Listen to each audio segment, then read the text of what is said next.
Good evening. Welcome to Oriole Center with myself, Connor Green, Joe Gutting, and JD Eva. How about NBA action? Miami sweeps the Bobcats. They'll play the winner of Toronto and Brooklyn. Yeah, that obviously everyone expecting. I mean, sweeping them just put the cherry on top. I mean, the Heat are obviously a good team. They were going to beat them all along. Yeah, the first two games were in Miami, and then the Bobcats didn't have a chance in Miami. And then once they were already down 2-0, it was over. They couldn't come back. Yeah, I think they'll end up playing. Who do you think's going to win, Toronto or Brooklyn? Though? I think Brooklyn's going to win. They're an older team. They're more experienced. They know how to play when the game's on the line. And Toronto's just they're young. They're not Right. Toronto has less experience than Brooklyn players, I'd say probably. I think it'll be a good series between Brooklyn and the Heat. All right. The Wizards beat the Bulls and win the series 4-1. What do you guys think about that? I didn't expect it. I really thought the Bulls were going to. The Bulls had a 4 seed, and I really thought they were going to at least make it give them a run for their money. But they won that one game, and then after that they had nothing left. They just ran out of the place. Yeah, with Derrick Rose out again, it's just they gave the Wizards a real chance. They got John Wall, they got great young players that are just developing amazingly, and the Bulls, they're falling apart. They don't know what to do without Rose. Right. You can't centralize your team on one player like the Bulls kind of are. That's really hurting them, focusing their whole team on Rose. Now, they'll play the winner of the Hawks and the Pacers. Who do you think's going to win that series? Hawks are up 3-2 right now. I mean, I can't believe it. The Pacers are number 1 seed, and the Hawks are an 8 seed. I really thought the Pacers were going to sweep them even, but they're down in the series 3-2, and I don't know what they're going to do. I mean, they better pick it up.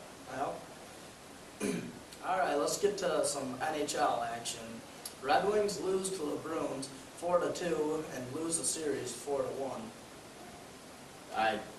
I really thought we were going to have a good playoff run after we beat them in Boston to go up 1-0 in the series. But, I mean, we got a wild card spot. We were an 8 seed this year.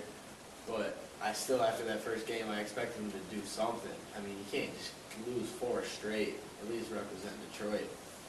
I mean, 23 straight years going to the playoffs, you got to make something out of it. All right. Yeah, and you could all see, maybe the Wings won't win the first round. They'll go against the Bruins. They're a great team, but put up a little better fight than the total series. Right. Now, Boston will move on to Montreal in round 2 action. How do you think that's going to go? I think Boston's going to beat Montreal. Boston's a really good team this year. Obviously, they're number 1 seed. I think they're going to come out and beat Montreal. Should be a good game. All right, the NFL draft starts in 7 days. Clowney will most likely go to number 1 to Houston Texans. What do you guys think about that? You think Houston's really going to take him or not? First round? I don't know. I'm not sure. I mean, I think they will, but I mean, and him and J.J. Watt on both sides on the defense, that'd be an unstoppable defensive line right there. But I mean, there's been some rumors about Clowney's laziness. But, and that might not impress a team. They might not want him for his lazy. If that's true and they can see it, they might not even want him. Yeah, but I mean, he's got a lot of talent, and they might be able to think, hey, he's got talent. We can train him not to not be lazy. But I think he could definitely go number 1. That's a good spot. Yeah, I think he'll definitely go to Texans, but they also need a quarterback really bad too. There's nobody that they need that, but I think they will pick up Clowney. He's a good fit for Houston. Now, Detroit Lions, they have the number 10 pick. They're interested in Clinton Dix from Alabama. You think he's going to make our team a little more solid or not? Yes, I do, because we need a secondary. We did not have a secondary last year. I mean, they never even showed up. They just throw it deep on us, and no matter every time we'd fight, they just do something, we'd blow it. I mean, we need a good secondary, and Clinton Dix, it was pretty impressive last year at Alabama. Yeah, he's not just the safeties that he's good at defending the pass. He is a hard hitter. He's not afraid to rock it. He's determined to give you whatever he's got. He's been coached by a great coach, Nick Saban. So I think he'd fit well in Detroit. That's what Detroit needs right now is a couple dedicated players to turn their career around right now and start winning some more football games. Definitely. Detroit Tigers beat the Chicago White Sox 4-3. You guys watch that game? Pretty good game. Yeah, it was close. I mean, we didn't have any big hits, like any home runs or anything. I mean, we had base hits. We had 3 people who had base hits. Cabrera and Hunter both had 3 hits. That's solid. I mean, that's what we need. Fundamentals. Basics will win. Basics will win the game. You know, you don't need a grand slam every time you win a baseball game. Exactly. And we had some strong pitching to back them up and to hold them to only 3 runs, and we came out with a solid win.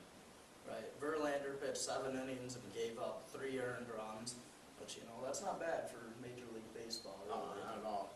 Pretty good pitching there.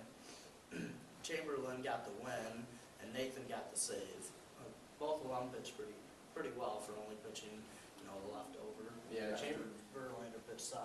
Chamberlain only pitched 1 inning, but I mean, he had a couple strikeouts, only walked 1 person. He didn't give up any runs, and that's exactly what we needed. And then Nathan came in and finished it off for him. I mean, for us. Right. Then Cabrera also scored a run. That was big. Yeah, he started off the year pretty shaky, but he's finally coming around. Like, he had 3 hits, he scored a run. I mean, in the last couple, he had another home run a couple days ago.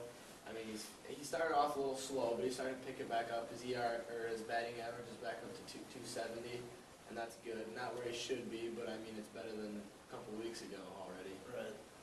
Now, sometimes it just takes some players just a little bit to get back in the swing of it, you know. Well, that concludes episode 4 of Oriole Center. See you next week.